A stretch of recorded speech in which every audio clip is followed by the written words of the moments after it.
Welcome to the nextTalk podcast. We are a nonprofit passionate about keeping kids safe online. We're learning together how to navigate tech, culture, and faith with our kids. We have Jermaine Galloway back on the show today. Talk Cop Says Stop. He's been here before. He is a drug and alcohol expert. We have just loved his wisdom. Thank you for being here again, Jermaine. For those who don't know you or haven't listened to your shows before, can you give us a brief introduction? Sure. Jermaine Galloway, known as Talk Cop Says Stop, coming to you from Texas. Although I really should come to you from the airlines because I'm on airplanes every week. Just flew in last night from Seattle, so I did 2 trainings in Washington State. Next week is Wisconsin and Michigan. So I'm in 2 to 3 states a week, but I live in the Dallas Metroplex. Nationwide speaker. I'm starting to speak in other countries now. Island of Bermuda. I was just there 3 weeks ago, so I'm starting to train there also. But I train on drug trends, and I train everybody from parents, who I know is a lot of your listeners, to professionals, to mental health and doctors and police officers and school law enforcement, everybody. If you deal with drugs, I train you. So this is what I do. You've just been a great resource for us, and even shows that we haven't had you on. When a parent contacts me and says, have you heard of this? I'm like, go search Talk Cop, see if he's reporting on it yet. Thank you for the work you do so much. One of the things that I've been seeing lately post about, and I'm going to be very honest, like I had never heard of this before, is Kratom. Yeah, let's talk about that. It's funny that you asked that because obviously we didn't discuss what topics we were going to talk about on this. So just so that the show knows, this wasn't like this was all planned that you were going to ask me. You just told me 2 minutes ago you're going to ask me. The reason I say that is I'm actually sitting in my podcast booth right now because I just recorded 2 podcasts that I just finished 20 minutes ago before I started this. And the podcast that I recorded, one of them's Kratom. So that's one I just recorded because you're not the only one getting questions about it. We all are. So I'll tell people, I'll give you the 5-minute answer, 6-minute answer, because the podcast I did on was 30 minutes. Here is what's going on. There's a lot of moving parts with Kratom. I mean, it's more extensive than people think. Let me give you a little history. Let me tell you about where we're at and where we're headed. So Kratom is a herbal drug. It's a plant. It is not a synthetic. It's not made by chemists. It's not made in labs. It is all natural. Almost all of our Kratom comes from Asia, is shipped into the United States, either packaged in Asia, like in pill form or drink form, or packaged here. It's probably a combo of both. Then it's sold. Kratom is legal in about 42 states, somewhere in there. It's legal where the legality status changes depending on where you're at. So for instance, California, it's legal, but there's counties in California who banned it. Missouri, it's legal, but Kansas City just banned it. The state of Utah has multiple bills, so we'll see if they're going to regulate it or ban it. Alabama has banned it. I believe Vermont has banned it. Arkansas, Wisconsin have banned it, but Illinois has not. Their neighbors have not. So it's a mess. It's a total mess. Then on top of the bans, we have some states that have put age restrictions, like Tennessee's 21 and over. New York just went 21 and over. So other states have put age restrictions, but no one knows the age restrictions exist, including law enforcement. So you have an age restriction on a drug that nobody knows there's an age restriction for. So how well is an age restriction being enforced when no one knows it exists, right? You know the answer to that. So now, why is everyone going after Kratom? What's the deal? Why is it on their radar now?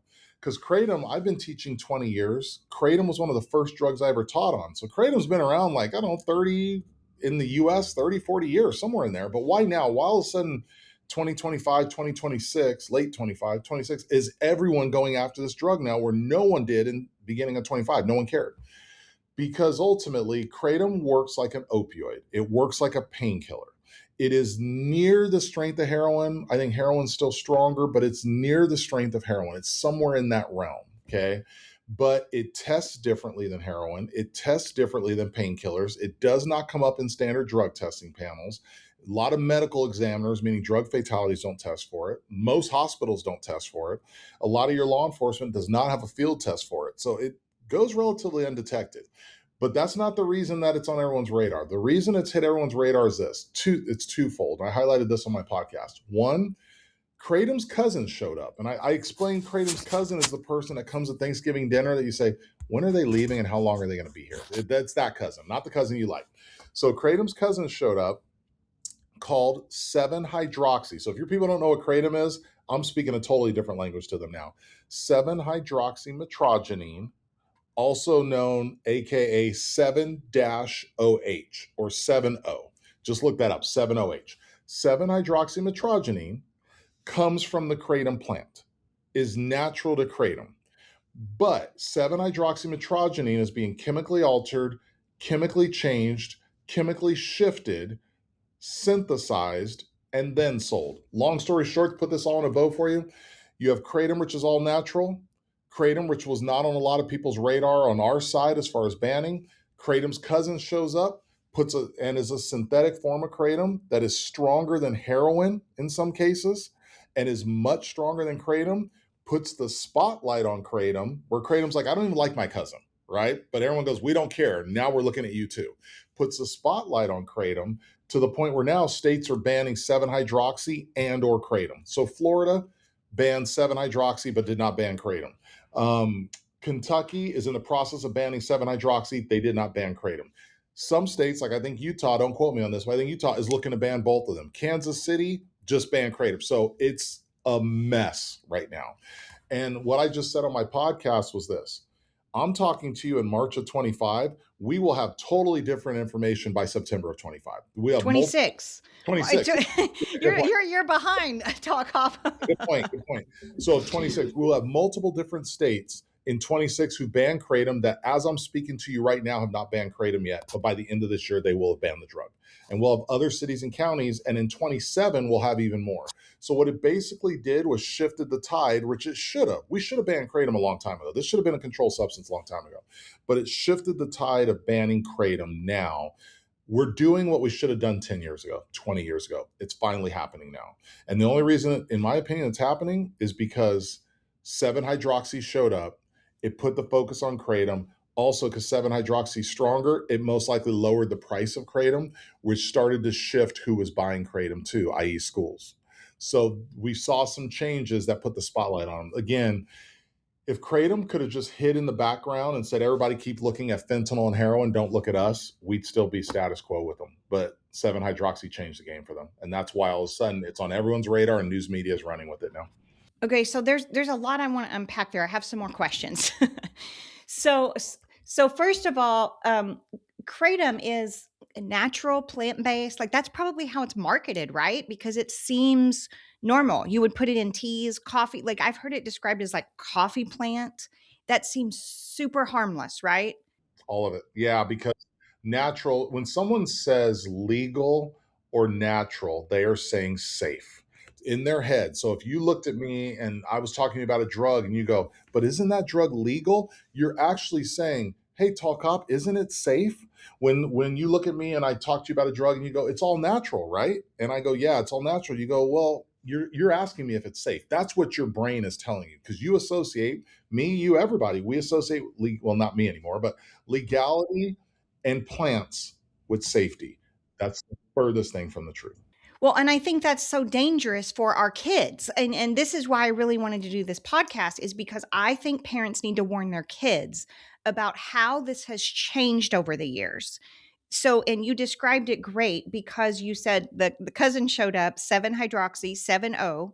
I hope I'm pronouncing all that correct. Mhm. And that is where we have huge concerns with, because it's more dangerous. Yes. Is that correct? Yes. And universally, even the kratom world, because kratom and 7-hydroxy are two different drugs. They originate from the same family, but they're two different drugs. Because once you synthesize a drug and put in a lab, it's not the same drug anymore. You've chemically changed it so much that you've basically created a new drug. It stemmed from one place, but you created something totally different, right? So universally, everyone will tell you 7-hydroxy is dangerous and should be banned, and states are banning it, and it's going to be banned in most states. In the next 5 years, most states will ban 7-hydroxy. We'll only see a handful left that will try to regulate it. But what happens when, because this question comes up too, and especially from your listeners, you have a lot of parents, they're going to ask me this: isn't it better to regulate it and get the tax revenue than ban it? Because people are going to use it anyways. There's some truth to that. Banning, if you still want to use a drug, you're going to use it. Fentanyl, meth are banned, and we're in a fentanyl epidemic. All right. So, yes, banning does not stop drug use. But when you talk kids, it does impact it, because our kids go to cheapest, easy to get drugs. That's what kids go to. When you ban it, You impact price points and you make it a little bit harder to get. You and I, as adults, if we want to go find a drug, we want to go find fentanyl, I could find fentanyl in 20 minutes. We want to go find it, we're going to find it. Okay. But for our kids, they don't have the ease of accessibility as we do. So it changes things a little bit for them. So people say, shouldn't we ban it and regulate it? No, that doesn't, or shouldn't we regulate it? That doesn't help. But understanding that also, when you ban a substance, you have to follow up with enforcement. There has to be an enforcement arm. There has to be an enforcement follow through. So we're going to see a bunch of states ban 7-hydroxy. Like great state of Texas, I assume at some point we're going to ban 7-hydroxy. We have to follow up with enforcement, and we have to pay attention to the states we border who don't ban it, because that still plays in the ease of accessibility and all the rest of that. So that's some of the issues that we have with that. We are in a point of lack of testing for it too. There are lot of brands out there, so we don't completely know what they're putting in it. So a lot of cases it's not pure 7-hydroxy. There's other drugs in there too. I can't say a lot. We know some of the cases there's other drugs in there. So you have to really pay attention to what they're putting in there too. Well, I think as you're talking about regulation and regulation versus banning and all of that in state laws, the thing that comes to my mind is, social media, online gambling, pornography access, how it kind of took off and our kids had access to all of it. And now we're like, wait, we have to have regulation around this. We have to have age restrictions around this. And we're playing catch up. The laws are playing catch up for how fast culture and drug trends are moving. And so, my hope with this podcast is that we can equip parents to have some conversations to keep our kids very safe in the interim of that. Because there have been reports I've seen online, and I've seen some stories that there are kids overdosing on this, like dying from this, because the 7-0, help me with this, they mix it with alcohol, and then it becomes even more dangerous. It's We is are we are seeing some of these substances being mixed with alcohol. We are coming across that. And it's just polydrug use in general, whether it's a company doing it or whether it's the person doing it. It's just polydrug use. I mean, most people don't use one drug, and that's a shift for kids. Traditionally, it was more people like us, adults, who use multiple drugs. Now we're seeing that with children too, though. And vapes play a big role in it. Vapes are a drug, it's a stimulant. So you might see drinking, vapes, 7-OH. I mean, those are three different drug classes. You have stimulants, vapes, you have drinking, depressant, you have 7-OH, which works like an opioid. Those are three totally different drug classes, but they're combining them, And what also happens, especially from your parents, they say, what do I need to look for then? That's a question I get a lot. What are signs and symptoms? What does it display as? I just gave you three different drug classes. That's a really good question, what it's going to display as. I don't know if anybody knows. And you're trusting the drug companies that what they tell you is on the package is actually what's in the package. Drug companies are not, I'm not saying they all lie, because I know they all don't, but we know some of them do. And drug companies are not about ethics and public health. So you have to keep that in mind, that you don't want to trust a drug dealer that what they tell you is in there is actually in there, street level or one that's over the counter in your gas station. Well, because they want profit. I mean, that's the thing. They want consumers, right? This is follow the money. Got to understand them. They're for profit. You understand a for profit mentality? People that are just for profit tend to carry a little bit of slime with them. So you have to pay attention to that. There's people, don't get me wrong, we all want to make profit. I don't know anyone who says, no, I don't want to make profit. Everyone wants to make profit, but there's a proper way to do that. And you say, I want to make profit within my religion, within my ethics, within my code, within whatever. That's the way we want to make profit. When you say, I want to make profit and I don't give a how I do that, yeah, those people are not about public health, and those people are about slime. And that's what you need to pay attention to. Yeah, those people are not for humanity and the welfare of children and families. One thing that you touched on that I think we really need to pause, because I think it's a very good preventative conversation here, is about mixing of different substances. And parents, I cannot stress this enough in how to talk to your kids about this, that when they are mixing certain things, it heightens the risk for them. They need to be aware of this. And I would even say, as to go as far, like in my home, I've even said, alcohol mixed with prescription drugs. There's warnings on that too. Anything, but they don't click. It doesn't click in their brain. And so I truly believe it's a preventative conversation that can save a child's life if we go into this uncomfortable, awkward space of having the conversation. Yeah, so let me give an example of something that's trending right now, which is actually relevant to what you asked me about with Kratom. It's a drug called Kava. So you're going to have listeners, you're going to have soccer mom on your podcast that goes, her heart rate just went up. She goes, I use Kava. Kava, Kava. Kava is a natural depressant. It's a plant-based depressant. It is relatively safe by itself. There is no age restrictions in most states. You can buy it on Amazon. You can buy it in gas stations and smoke shops. So let's walk through that. Let's use Kava as the best example for that. Kava by itself is relatively safe. Kava, though, has been attributed with liver damage and liver failure. I'm guessing that's more high doses, but it has been attributed with that. But by itself, relatively safe. Kava carries a synergistic effect, a combo effect with other drugs. When you mix Kava with other drugs, it works totally differently. Alcohol, painkillers. Guess what the top drug right now I am finding Kava mixed with in over-the-counter stores? Kratom. It's the top drug I'm finding it with. The Kratom that now your people are asking about doesn't just sell by itself, and it doesn't just sell under Kratom. It sells under brand names a lot. So one of the examples I give people going back to that is I ask you, do you know what alcohol is? You say, yeah. And I say, do you know what Crown Royal is? You go, no, never heard of it. Crown Royal is alcohol. Okay. It's a brand of alcohol, but it's under a brand name, so you don't know what it is anymore. That's what Kratom's doing. Kratom is selling under brand names. So Kava and Kratom products are running under multiple different brand names being sold in stores that all your listeners are walking into, minus the handful of states that have banned it, like the Alabamas, Wisconsins, places like that. So all your listeners are walking in, seeing that, looking at it, and Kratom's on their radar. They're asking you and me about Kratom, and they don't even realize they're staring right at Kratom. It's just under a brand name. And then you have Kratom and Kava mixed in together, which I like to use the word potentiate. They spike the high of each other. They intensify the high of each other together. Kava by itself, not too big of a deal. Kava with Kratom, totally different ballgame. And that's what we're seeing. And that's what's trending through social media too, are these Kratom Kava products. One of the top products I'm finding right now in your stores is Kratom Kava products. And they're sitting right at the counter and all of us are seeing them, but we are not identifying them. And that's a big time issue. Yeah, I'm glad you raised the warning on this, because if they're right there, then our kids are right there and our kids can buy them, right? There's no restrictions on these. So Yeah. that's a major problem. And even if they were 21 and over, does the clerk know that? Does law enforcement know that? Does mom know that?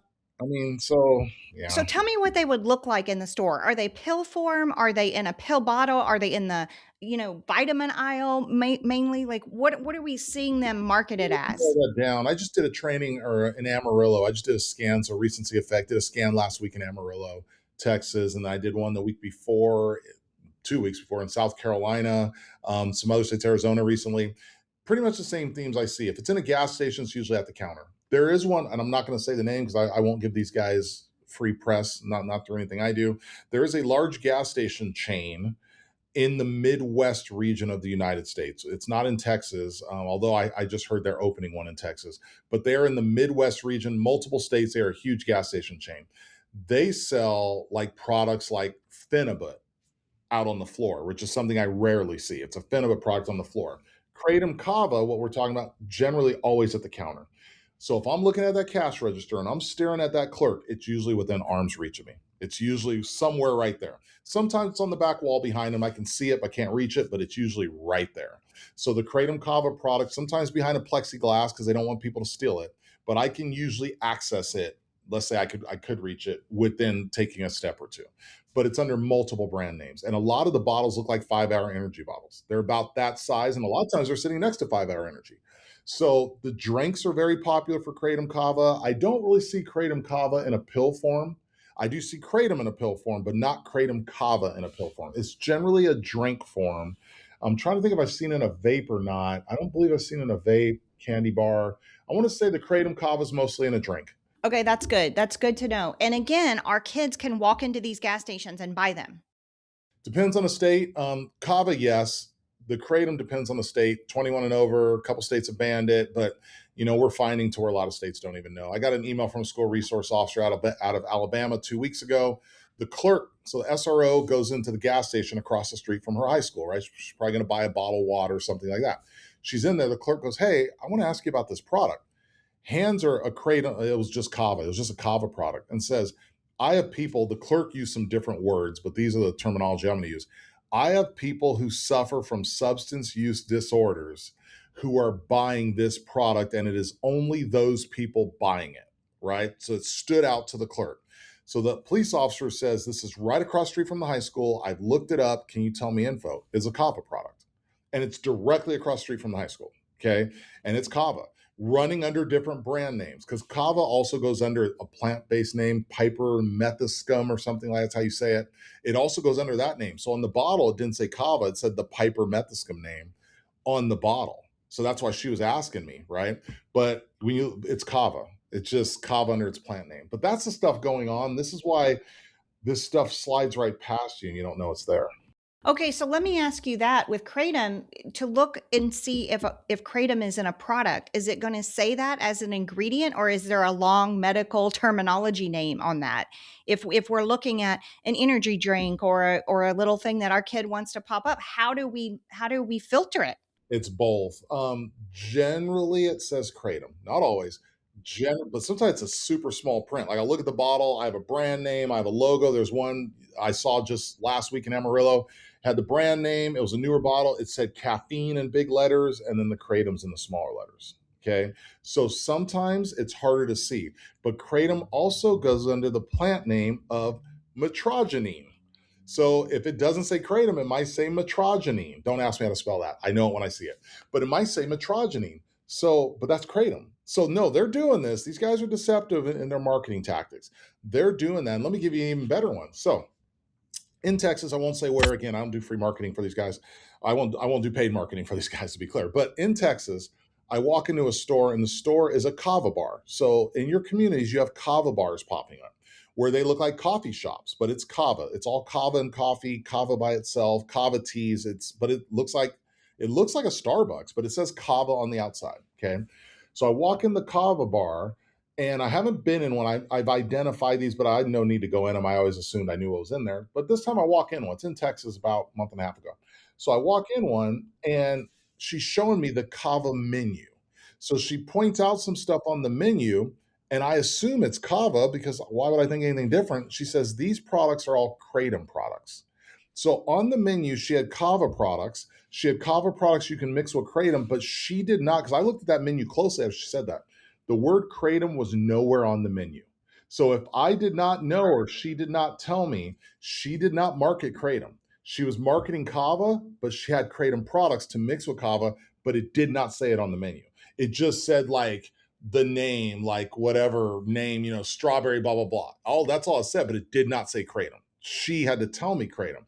That's the deceptive marketing tactics they are doing. But if you understand these items travel together, then you're going to figure this stuff out. But you got to know these items travel together. I have a question, and it may be a dumb question, I don't know, but okay, so when you're talking about these things on the menu, does this contain 7O, or is that no? It would just be the natural kratom, or do we not know because it can be mixed? It could Yeah. be the higher level Yes, 7O. yes, yes. Yes, yes, and yes. So remember, 7O in its natural form derives from kratom.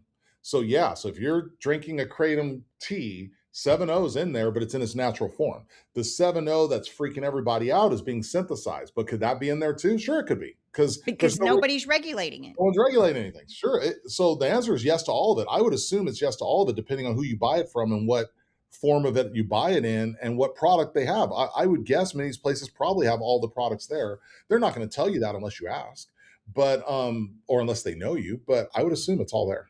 So we've got a gas station across from a high school that you have been to that's selling kratom to these kids in like energy drink looking form. They're drinking those after school or whatever. They can go in there, buy them, no problem. Then they could go get alcohol. Then they could be vaping. And this is the concern here, that we're mixing all of these different substances, and now we have kids overdosing, losing their lives. And one of the arguments that I saw online was, we don't have a lot of deaths related to Yeah. How about that? Huh? kratom yet, so it's not an epidemic that everybody's making it out to be. But you already kind of addressed that, because we don't test for it in an autopsy or in a drug overdose. So to be fair, do I think, again, I don't have data to back this, but I think we would know. Do I think we're seeing as many kratom deaths as we do fentanyl? No, not at all. Okay. I think fentanyl far exceeds it, but fentanyl is a much stronger drug than kratom. But do I think we're seeing kratom deaths that we're missing? Absolutely. So yeah, do I think it's here? No. But do I think it's as low as the kratom world makes it out to be? No. We're somewhere up in here. Okay. We are seeing more than we think we are, but we are not seeing as much as when you like to compare it. And it's something talked about yesterday in my training in Seattle. I said, you cannot let people, whether it's kids or the drug world, start doing the comparison game. Okay. Because you and I could sit back and say, well, I'm using heroin, and people could go, heroin's bad, and go, at least I'm not using fentanyl. Okay. And then you could say, hey, I'm using fentanyl. People go, fentanyl's bad. That could kill you. At least I'm not using carfentanil. Okay. I mean, you can always pick a drug that's worse than the one you're using. You can always say, hey, you're drinking too much beer. I only drink 6 a day. I'm not drinking a 12 pack.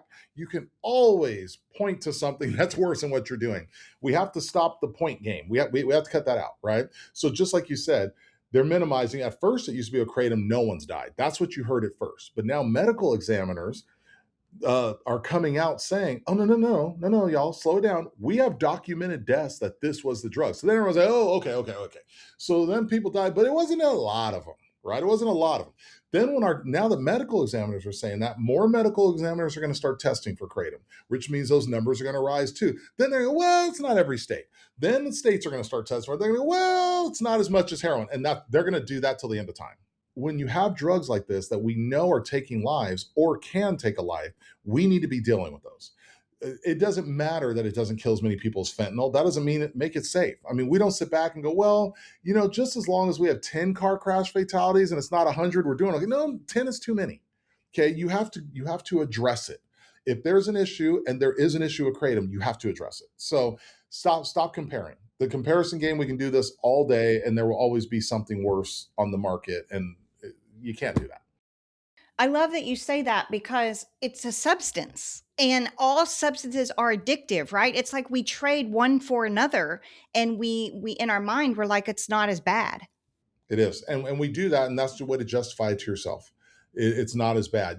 When your lawn looks terrible at your house, you go, but look at those two neighbors. Theirs looks worse, right? You don't just own that's a mentality of some people, but you have the mentality of other people say, I don't care. None of my neighbors do their lawn. I do mine perfectly because I take pride in me. And that's the way you have to look at it. We're not comparing. You focus on your own backyard. You focus on your backyard, and everyone else will come into play. And that's really what's happening now is finally, and I mean, kratom, this should have been banned 20 years ago. And I said earlier, I can't hammer that home enough. Finally, states are starting to go, we don't care what the federal government does. We're going after this. Cities like Kansas City, we don't care what Missouri does. We're going after this. Finally, people are starting to take care of their own backyard. And once they do, everyone else is going to jump on board, because that's what we do. When you have 20 states that will ban it, the other states are going to go, we need to ban it. And at some point, the federal government's going to go, we need to go after this now too, because all the states are doing it. So we need to solidify and standardize all this. And that's what's happening now. There is a significant tide shift with kratom that in my 20 years of training, I have never seen before. And this is just started in the last 9 months. I have never seen this before. Well, I know school resource officers, people who are on the front lines working with kids, are like needing to get educated about it because they're seeing it more and more. A lot of these, like what you said, energy drinks or these little containers that have all the cool marketing on them, they may be drinking kratom and they don't even know it. Yeah. And that is unfortunate because kratom is being sold at gas stations, and it is being sold a lot of times warm, but in the coolers also. And I have photos where I can show you kratom sitting next to other products. And on a side note, we're seeing that with some cannabis drinks now too, in our gas stations where we have cannabis being sold next to products and they don't stand out. One of the other podcasts that I did today was talking about, I recorded 2 of them today, was talking about a recent scan in Texas and what I found and how that scan is highlighting trends nationwide. What it's telling us is coming, going nationwide. And one of them was the cannabis drinks. So being sold right next to everyday products that don't stand out. So we're going to see more of that too. That kids can buy. Yeah, theoretically, they're not supposed to be able to, but you've been in gas stations. Do all those clerks look like they're very knowledgeable on drugs? I don't get that feel. Some of them, yeah. Some of them I think maybe use. Some of them I think might be in recovery. And some of them I think have no clue at all. So yeah, depends where you go, who you get. I'm so glad you came on, because this is where nextTalk, our heart is that when laws and reporting, it's going to take a minute for them to start testing, for us to understand how this is impacting teenagers. And right now, the parents have to triage in their home. We have to talk about these subjects and bring it to light and get educated about it. Search about it. Go listen to Talk Hop's other podcast on this topic so we can get educated about it. Would you leave any last parting words with our parents about like a couple talking points that are so important to cover when we're having these conversations with our kids? Yeah, there's several. Give me a couple minutes on this. There's several on that. One is, let's start easy. Legal does not mean safe. Parents, you think that. I used to think that. Most adults think that. All your kids think that. Legal means safe. You have to knock that mountain down. Okay? Knock that mountain down. Use examples of legal drugs that are unsafe, and use examples of legal drugs that are unsafe in high doses. Diphenhydramine, we know it under the brand of Benadryl. Benadryl is a relatively safe drug. We've all taken it. We all live in Texas. We have allergies, all the rest. But when you take, it's 25 milligrams in a pill. You take 500 milligrams, not a safe drug anymore. And it's not a recommended dose either. But yet on TikTok, your kids learn the Benadryl challenge to take 500 milligrams of Benadryl, right? So stuff like that. High doses of alcohol, high doses of anything. So legal is not safe, does not automatically mean safe. Herbal does not automatically mean safe because it's a plant. Mom, it's a plant. Because it's a plant does not mean it's safe. Because it's not regulated or banned. So we have synthetic drugs in Texas and multiple states being sold, made by chemists that are not banned yet. That doesn't mean safe. When we talk vaping, parents, we're not even 20 years into understanding vaping. It took us 25 years to understand tobacco and the dangers that, hey, pregnant women shouldn't smoke. Hey, we shouldn't let people smoke on the school bus, right? I mean, took us on airplanes. It's 25 years to figure that out. So when you keep that in mind, those are some talking points that will cause some pretty extensive conversations, especially the vaping one right there. Now, a question I get a lot, let's highlight this, is where can you get more resources? You guys ask me that all the time. I plug my podcast. I'm doing podcasts. I started doing a couple of years ago, multiple different drugs. I keep them 20 to 45 minutes long. The ones I recorded today were both about 30 minutes. So you can listen to them to and from work. That's one of my ways to keep you informed. Okay. Also, and I'm on Spotify and Apple for my podcast. I have an email newsletter. Go to www.tallcopsaysstop.com. It'll give you a pop-up for my email list. Plug in your information, hit submit. I have an email list that goes out to 85,000 people nationwide. Every month I pump out that email list and I put a ton of information in there. So that's another way. And then finally, follow me on my socials. I'm on X, LinkedIn, Facebook, of course. Follow me on my socials. I have my Tall Cops Travels page. I have my Speakers Network page. I have a bunch of pages on Facebook, and I intentionally put different information there. So you can follow my Tall Cops page, my Speakers Network. You can follow all of them. Okay. So if you can't track or find all that stuff, send me an email. Go to my website, send me an email, and I can tell you where all that stuff is. Those are my ways to keep you informed. Okay. And I'll, of course, listen to podcasts like this. That's how I keep you informed. Guys, we spent 30 minutes just talking about 2 drugs. Now you understand when I tell you I could do a 2-day class where I have you from 8 to 5. You understand how much is going on. We basically talked about this much today. It is extensive what's going on. But parents, keep your heads up. Same thing I told my group in Seattle yesterday. Everybody's not using drugs. All your kids are not using drugs. Some of your kids might experiment. That doesn't mean that it's a lost cause now. They might try something. You still have to fight the fight. You have to fight the battle. If you don't educate your kids, the drug world will. They will happily educate your kids. You have to be the one doing it. Fight the fight. You're going to, like any fight, sometimes you win, sometimes you lose. You're going to fail sometimes, but keep fighting the fight. You'll be okay. All right. Just keep your heads up. That's a word for us. Listen, I know you're so busy. I appreciate all the work you're doing. And I'm so grateful that once a quarter or so often you make an appearance here and we touch on some things, and then they can go hear all your podcasts on all the numerous drugs that you cover over there and all the new trends. Thank you so much for being here. You're welcome. Thanks, guys. Appreciate you having me. nextTalk is a 501c3 nonprofit keeping kids safe online. To support our work, make a donation at nexttalk.org. nextTalk resources are not intended to replace the advice of a trained healthcare or legal professional, or to diagnose, treat, or otherwise render expert advice regarding any type of medical, psychological, legal, financial, or other problem. You are advised to consult a qualified expert for your personal treatment plan.